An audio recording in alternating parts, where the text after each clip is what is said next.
हर कल्प में कथाएं भिन्न भिन्न होती।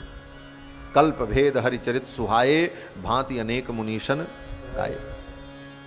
किसी कल्प में तो ऐसी भी कथा है कि महर्षि गौतम ने अहिल्या को शाप दिया, जाओ तुम नदी बन जाओ। अहिल्या नदी बन गई महाराज। एक छोटी सी नदी बन करके बह रही थी। राम जी पहुंचे विश्वामित्र जी के साथ, तो विश्वामित्र जी से पूछा ये कौन सी नदी है?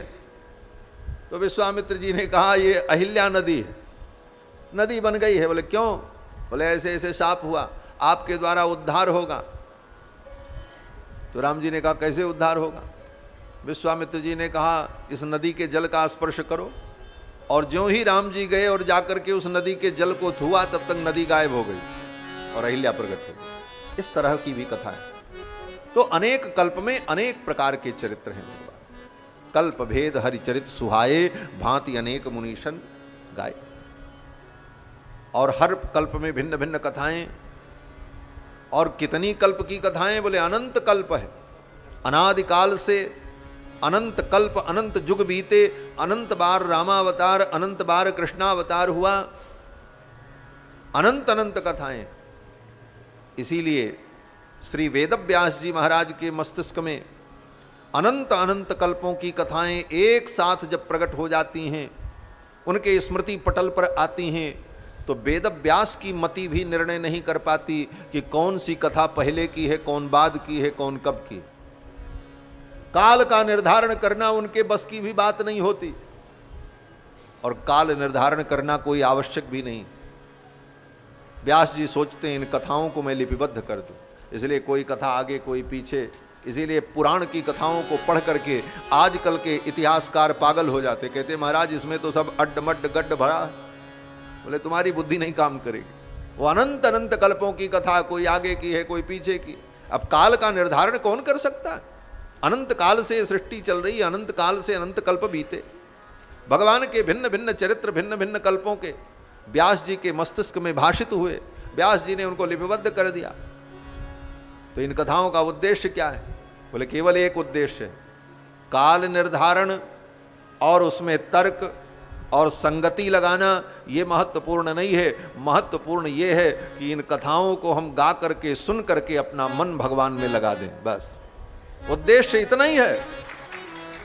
इसीलिए गोस्वामी जी कहते हैं यह चरित जे गावई हरिपद पावई, जे गावई हरिपद पावई, तेन परहि भव कोपा। यह चरित जे गावई हरिपद पावई, तेन परहि भव कोपा। तेन परहि भव कोपा, तेन परहि भव कोपा। भगवान के चरित्र को गाकर सुनकर हमारा चित्त भगवान में लग जाए, उद्देश्य केवल इतना है। कौन किसके बाप थे, कौन किसके नाती थे, कौन पहले पैदा हुआ, कौन बाद में पैदा हुआ, इसका निर्णय करना महत्वपूर्ण नहीं, और इसका निर्णय कोई कर भी नहीं सकता। भागवत में ही कथा है। सबसे पहले वराह भगवान ने पृथ्वी का उद्धार किया, और उद्धार करने गए तो वहां हिरण्याक्ष नाम का असुर मिल गया, उसको मारा। अब तर्क करो कि भाई पृथ्वी को लेकर के वराह भगवान जब आए, तब पृथ्वी पर मनु जी ने सृष्टि प्रारंभ की, उसके पहले सृष्टि ही नहीं थी। जब पृथ्वी को लेकर के वराह भगवान आए, तब मनु जी ने सृष्टि प्रारंभ की, और मनु की पुत्री देवहूति, और देवहूति का विवाह हुआ कर्दम से।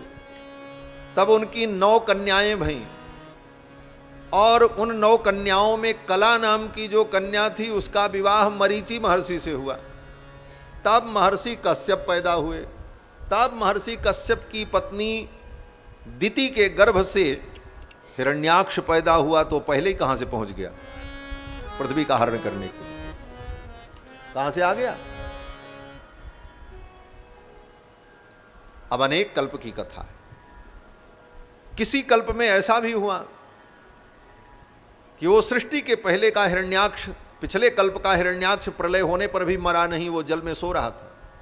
सृष्टि के पहले ही वो पृथ्वी को उठा लिया। इस प्रकार से समाधान कर लेना चाहिए। अन्यथा काल का निर्धारण कौन कहे पहले कौन बाद, ये पौराणिक कथाओं में काल का निर्धारण कर पाना ब्रह्मा की बुद्धि से भी परे है। ये तो भगवान का चरित्र है। बस इसे सुनो, गाओ और अपने मन को, चित्त को भगवान में लगाओ, बस यही उद्देश्य है। अनेक कल्प की कथाएं। भगवान ने अहिल्या के उद्धार के लिए कुटी में प्रवेश किया। विश्वामित्र जी ने कहा, राम इसका उद्धार करो। ज्यों ही राम जी कुटिया के अंदर प्रवेश करते हैं, अदृश्य भूता जो अहिल्या थी वो दिखाई पड़ने लगी, प्रकट हो गई। शाप तिरोहित हो गया। अहिल्या दिव्य ऋषि पत्नी के रूप में, देवी के रूप में प्रकट हो गई। अहिल्या जब प्रकट हो गई तो भगवान श्री राम ने अहिल्या के चरणों में प्रणाम किया। राम जी ने अहिल्या के चरणों में प्रणाम किया। राघवौ तु तदा तस्याह पादौ जगहतुर्मुदा। भगवान श्री राम ने और लक्ष्मण ने, राघवौ तु तदा, राघवौ माने राम लक्ष्मणौ, दोनों भाइयों ने तस्याह पादौ, अहिल्या के चरणों में वंदन किया, प्रणाम किया। अहिल्या ने भगवान को प्रणाम किया नहीं, उद्धार तो भगवान ने किया, लेकिन प्रणाम राम जी ने अहिल्या को। क्यों? बोले मर्यादा पुरुषोत्तम है। मर्यादा का कितना ख्याल है राम जी को। क्या मर्यादा? बोले ये ऋषि पत्नी है, ये ब्राह्मण की पत्नी है, ब्राह्मणी है, और मैं क्षत्रिय हूं। इसलिए राम जी ने अहिल्या के चरणों में वंदन किया। और किस प्रकार? केवल फॉर्मेलिटी निभाई? कहते नहीं, जगहतुर मुदा, मुदा माने प्रसन्नता पूर्वक, अंतर मन से, बनावटी दंडोत प्रणाम नहीं किया। जगहतुर मुदा, महर्षि वाल्मीकि के एक एक शब्दों में अर्थ है। प्रसन्नता पूर्वक प्रणाम किया। और फिर अहिल्या ने भगवान श्री राम, कुमार लक्ष्मण और विश्वामित्र जी का आतिथ्य किया। पाद्यमर्घम तथा तिथ्यम चकार सुसमाहिता। घर में कोई आवे तो वो अतिथि होता है, और अतिथि देवो भव, अतिथि देवता है, उसका पूजन करना चाहिए। इस भाव से अहिल्या ने भगवान को और विश्वामित्र जी को अतिथि मानकर उनका समादर किया। उसी समय महर्षि गौतम आ गए। महर्षि गौतम ने अहिल्या को शुद्ध पवित्र रूप में पाकर प्रसन्न होकर राम जी का मंगल मनाया, राम जी को मंगल आशीर्वाद दिया। और फिर महर्षि गौतम अपनी पत्नी अहिल्या को लेकर अपने साथ विदा हो गए। गौतम सिधारे गृह गवनों सो लवाई के। श्री गोस्वामी जी महाराज कहते हैं कि तुलसी जिनकी धूल परसी अहिल्या तरी, जिनके चरणों की धूल पाकर के अहिल्या तर गई, गौतम सिधारे गृह गवनों सो लवाई के। गौतम महर्षि अहिल्या को लेकर के चले। किस प्रकार से? बोले जैसे आज अपना गौना करा करके जा रहे हैं। ब्याह के बाद गौना होता है ना, द्विरागमन। तो गौतम जी को तो यही लगा कि अभी अभी मेरा विवाह हुआ है, अब बहू को हम विदा करके लेकर के जा रहे हैं। गौतम सिधारे गृह गवनों सो लवाई के। गौतम महर्षि अहिल्या को लेकर के पधारे। इस प्रकार भगवान ने अहिल्या का उद्धार किया। श्री गोस्वामी जी महाराज भगवान के शील गुण का जब वर्णन करते हैं तो विनय में कहते हैं कि गुरुदेव के कहने पर अपने चरण की रज से अहिल्या का उद्धार तो कर दिया राम जी ने, क्योंकि विश्वामित्र जी ने तो यही कहा, चरण कमल रज चाहती। तो अब गुरु का आदेश पालन न करें तो अपराध होगा। और दूसरी तरफ संकोच है कि मैं अपने चरण से एक ब्राह्मणी को कैसे छूं। ब्राह्मण को, गऊ को और देव प्रतिमा को कभी पैर से नहीं छूना चाहिए, मर्यादा नहीं। ब्राह्मण को, गाय को और देव प्रतिमा को और ग्रंथ को पैर से छुए, यह तो महान अपराध। अब राम जी को धर्म संकट हो गया। एक तरफ गुरु जी का वचन है, गुरु जी कह रहे हैं चरण रज प्रदान करो, चरण कमल रज चाहती। अब गुरु जी की बात माने तो दूसरी तरफ धर्म जा रहा है, और गुरु जी की बात न माने तो गुरु की आज्ञा की अवहेलना का दोष। तो गुरु जी के वचन को मान करके राम जी ने अपने चरण के रज से चरण का स्पर्श करा करके अहिल्या का उद्धार तो कर दिया, पर सत पद पावन शोक न सावन प्रगट भई तप पुंज सही। अहिल्या प्रकट हो गई, उसका शाप ताप दूर हो गया। पर सत पावन पाओ, सुगति सो नहीं रे हरस हिया, गई सुगति सो नहीं रे हरस हिया, चरण छुए पछताओ, चरण छुए पछताओ। सुन सीतापति शील सुभाओ, सुन सीतापति शील सुभाओ, सुन सीतापति शील। गोस्वामी जी विश्वामित्र जी ने कहा हाँ पैदल चल करके आए। जनक जी ने कहा इतने सुकुमार हैं, ये पैदल चल करके इतनी दूर आएंगे, ये मुझे विश्वास नहीं हो रहा।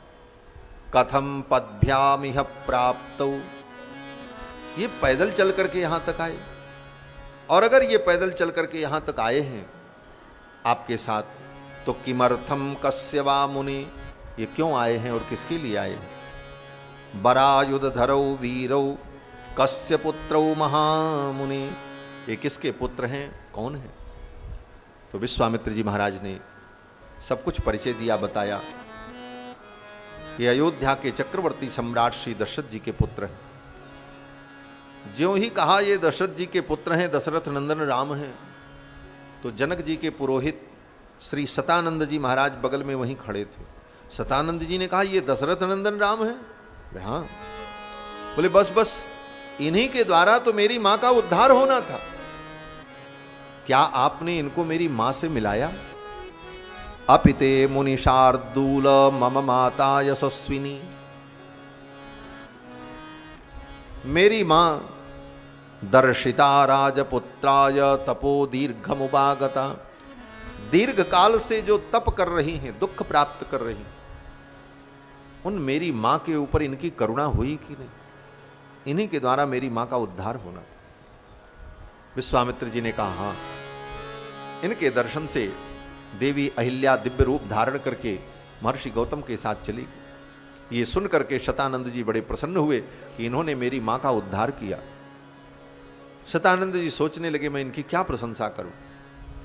शतानंद जी ने सोचा इनकी प्रशंसा करूं कि विश्वामित्र जी की प्रशंसा करूं। अगर राम जी की प्रशंसा करूं तो कहीं विश्वामित्र जी सोचें लेकर के तो हम आए थे, हम न लाते तो मां का उद्धार कहां होता। और अगर विश्वामित्र जी की प्रशंसा करें तो कहीं राम जी को बुरा न लग जाए, उद्धार तो हमने किया, हमारा कोई नाम नहीं और गुरु जी का महिमा गान हो। तब शतानंद जी ने सोचा नहीं नहीं, गुरु की महिमा में ही शिष्य की महिमा निहित होती है, इसलिए विश्वामित्र जी की महिमा में ही राम जी की महिमा। और फिर शतानंद जी ने राम जी को गुरु कथा सुनाई। शतानंद जी ने विश्वामित्र के संपूर्ण चरित्र का वर्णन किया। शतानंद जी ने कहा राम तुम बड़े भाग्यशाली हो, ऐसे आचार्य विश्वामित्र आपको मिले हैं, ये कितने महान हैं। ये कहते हुए शतानंद जी ने विश्वामित्र जी के संपूर्ण जीवन चरित्र को, जब ये राजा थे और राजा के बाद ब्रह्मर्षि पद प्राप्त करने के लिए इन्होंने क्या क्या किया, किन किन दिशाओं में इन्होंने तप किया और तपस्या से क्या क्या अर्जित किया, वो सब कई अध्याय में वर्णन करके शतानंद